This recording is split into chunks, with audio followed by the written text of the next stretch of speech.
Really, the only injury that I have any information on right now is Fish, and he's got a torn Achilles tendon, and they're observing now exactly how bad, what needs to be done here, and how soon. So we ought to get you that another time. Good team win though for our football team. Our hat and respect go out to Buffalo and the job in which they've done there with their football team. So it was a good game. We appreciated. I mentioned this after last night after the game, but we sure appreciate all the people that have helped make this thing possible to get us through the season, not only here in Kansas City with Mark and his crew and Mark Donovan and his crew, but also with the National Football League and the nice job that they've done of pushing this thing forward and giving people hope. So that's been a real positive, I think, as we've gone. Now we got a couple more weeks here, so we got to stay with the protocols that have been placed before us and stay strict with those and get that part done. I thought the coordinators had a good plan, and the players executed it and did it with great energy and intensity, but yet at the same time we have room to keep growing and improve here. So we'll work on that the next couple of weeks. We're putting the schedule together as we speak here. We're formulating that.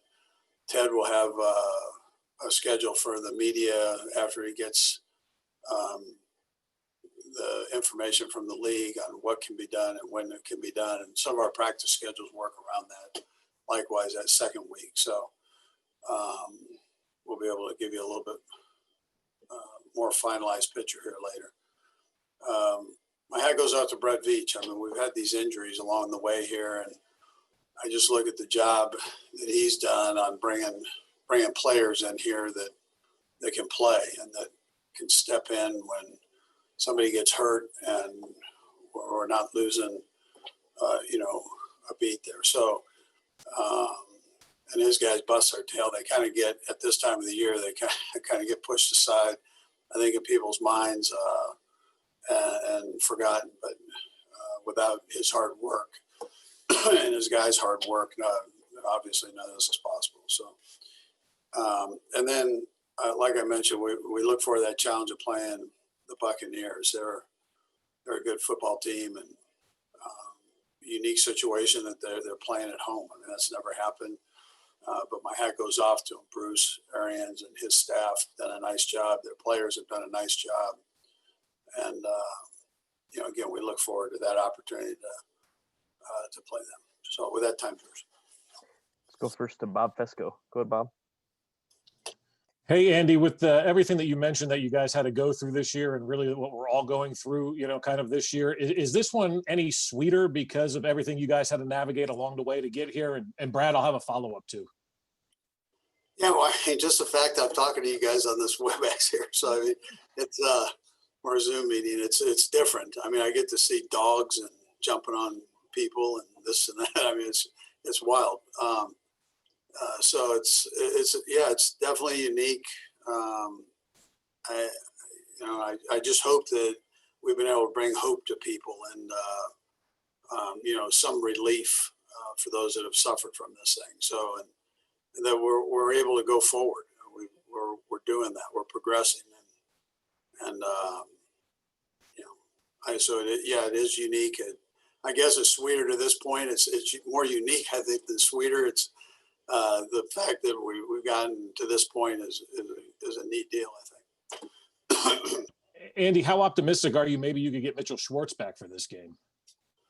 Yeah, I can't even tell you that. I don't know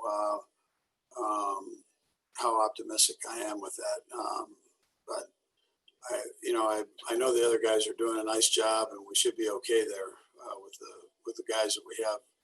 Will step in, and then if Mitch if he can work it out where he can go, that's great. But there's nobody that wants to be there more than him.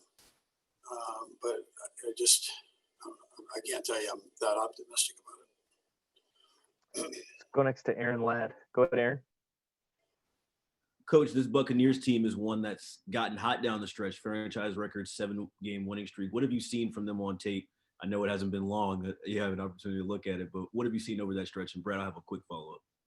Yeah, so we've dug in on them this morning and try to get a jump on that. We understand that it's a little bit chaotic when you, with all the media obligations and the things that go on during these next couple of weeks. So we're trying to get a jump on the best we can before complete chaos hits. So, and what you see is a team that's not making many mistakes, that is got a high level of execution going on offensively and defensively. Variety of looks on both sides of the ball, solid on special teams. And you can see where Tom's leadership on the offensive side is showing. He's playing at an extremely high level, and for somebody his age, it's unbelievable. I mean, it's unbelievable for a 25-year-old to be doing what he's doing, let alone a 43-year-old, or So, and then defensively, they're fast and they're always on the attack. Not a lot of guys that do it as well as Todd Bowles does it, and he's got a large package there of goodness that he throws at you, and so you got to be on your toes when you're playing against his team or his defense. And then we always hear about Super Bowl week being this beast, but it feels like this year you all have more control over the schedule than before. Is that an advantage, disadvantage? How are you guys handling that? Yeah, well, it's the first week similar to what you had last year. The one thing that you're minus is that long travel day, media day, that thing. You've still got it, but it's right here at home. So where you might lose a day, you don't necessarily lose a day on this. But other than that, you're still going to have obligations, tremendous amount of obligations to the media, and you got to work your schedule around that so that it fits. And so that second week it's a little bit of a challenge, yeah. Let's go next to Matt McMullen. Go ahead, Matt. Hey, Coach, I want to ask you about last night really quickly. Not many guys can turn a 9-yard slant into a 71-yard gain like Tyreek did. Just curious, when you turn the tape on, what impressed you most about Tyreek's effort on that play? Yeah, well, he probably went, when they say as a crow flies, and that he took a different direction. So he went sideways, and it was probably double of what the crow would fly if it went straight ahead, right? So but he did what he needed to do. The best part of that was that early part when he split the two defenders, or three defenders really, and then headed for that left side of the field. And there are not a lot of guys that can do what he did on that. And then he came over and he apologized for not scoring, that he's gotten slow in his older age. And I'm going, yeah, okay. But he's a unique guy that loves to play the game. I love that about him. Let's go next to Herbie Teope. Go ahead, Herbie. Hey, Coach, good afternoon. Specific to Andrew Wiley, I think yesterday was the second time this season that he's had to kick out to right tackle for a game. What is it about his versatility you like? And heading into the Super Bowl preparation week, is he probably your long-term answer at right tackle, barring a Mitchell Schwartz return? Yeah, well, he went to right tackle and Remmers went to left tackle. I mean, they just kind of flipped, and it was pretty seamless move there for him. But they practice that during the week.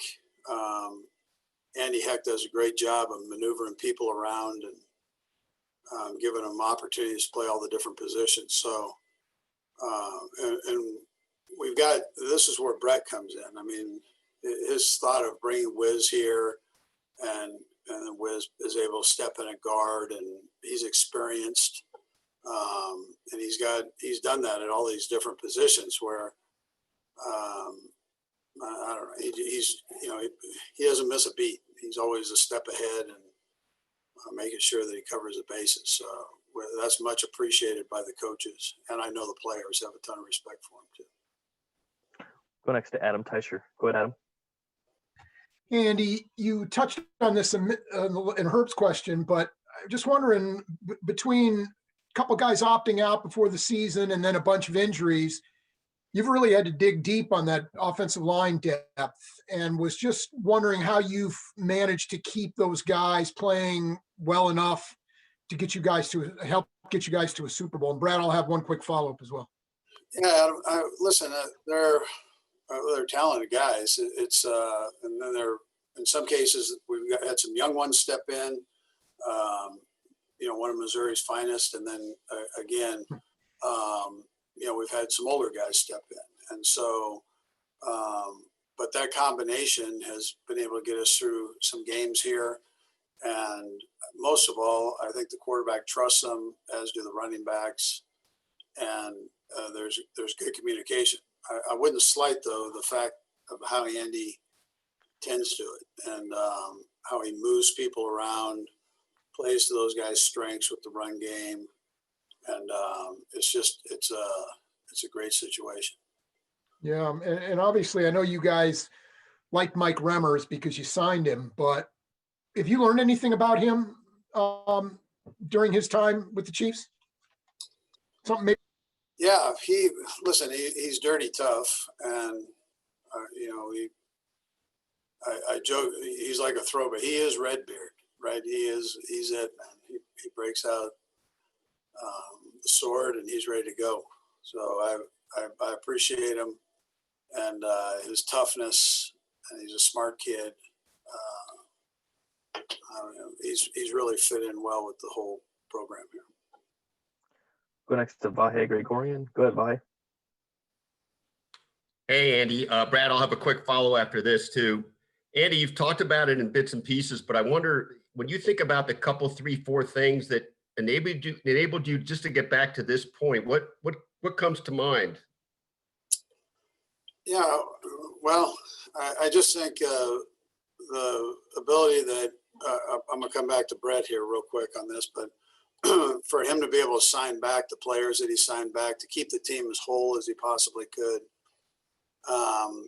Easier said than done there, but I think that continuity between the players and the coaches has been a positive up to this point. So, and that we all kind of know what needs to be done to get here, and everybody just did it. And then I think, listen, the fact that guys did their best to try to stay healthy, there had to be a certain dedication of that, so we didn't have a whole position miss a game or that. So, I mean, things were going to happen. We knew that. It was just a matter of staying as disciplined as you possibly could, but still having your family and wife, significant other that has a life to live too. So then you kind of work through that. So, but these guys, I thought, did a nice job with that, of not, if they were infected, it didn't spread over to the remaining part of the team. And then just the follow-up is, in your experience, how rare a gesture was that when Tom Brady came over to see Patrick in the locker room? Was it unprecedented or pretty rare? Well, yeah, I'd say it was unique. I mean, he didn't need to do that. He is arguably the best quarterback ever to play the game, and he surely didn't have to come over and say a word, but he did that. And I think for a young quarterback to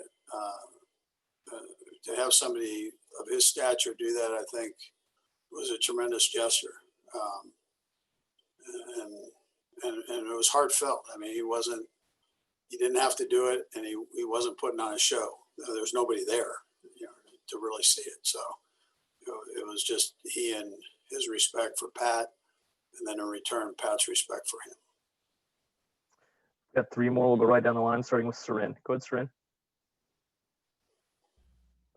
And Brad, I'll have a follow-up as well. Coach, first of all, were you surprised? Did it maybe take you? I guess just surprised in the second half that Buffalo went for field goals. Were you maybe a little more ready for them to be trying for it on fourth down with the defense? Yeah, Sarin, I didn't think much of that. They've always been aggressive. They, to a point. I mean, within reason. I think they felt that was the right thing to do at the time.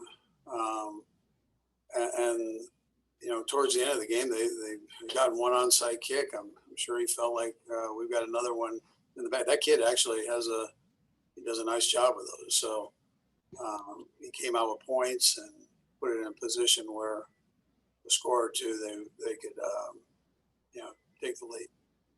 And I know, Coach, you're not at the end, right? You've got one more game to play, 2 more weeks, but you've talked all year about having a target on your back as the champion. And, for all of us covering this team, this is our first time covering a championship team as well, right? So it was new for us. Do you, as you've gotten here, can you look at it and say it is more of a fatiguing year? You guys have clearly been up to the challenge because here you are back in the game, but yeah, it really does wear you down more having that bullseye and being the defending champion.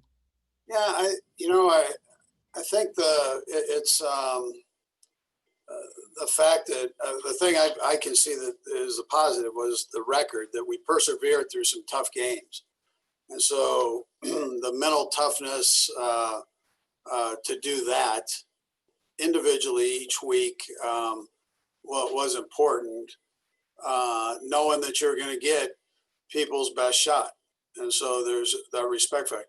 I didn't feel as much fatigue to it as just you can allow yourself to fall the other way and to start questioning and that. And the guys never did that. They didn't question each other.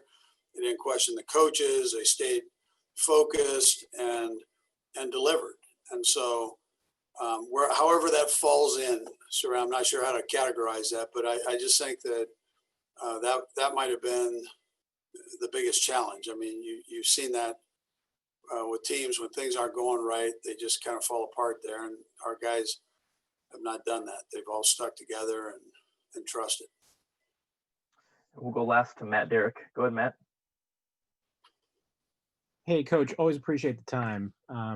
You've mentioned Veach a couple of times today, but I'm just curious, one, you've been around the league for a while. How rare is it for you to be able to have a personnel guy who's in charge over there that you get along with and have such a great relationship with? And two, how valuable is it to have someone who understands your thinking and really can anticipate your needs and what you want in that position? Yeah, listen, I've been very fortunate in this business to have good guys. Brett's and my relationship is unique because he started as my administrative assistant. So I've never had that before where someone's reached that level and still been working with me. So that part is unique. He knows all the coaches. He knows what we're looking for. He sat in all the meetings as an assistant, and now as a general manager. He's got his own personality. I mean, all the guys were different personalities. He's got his own personality. He's got a drive that's second to none, and he's a good evaluator. So I think we all appreciate it, even though he's hyperactive. We all appreciate it. He does a great job with it. So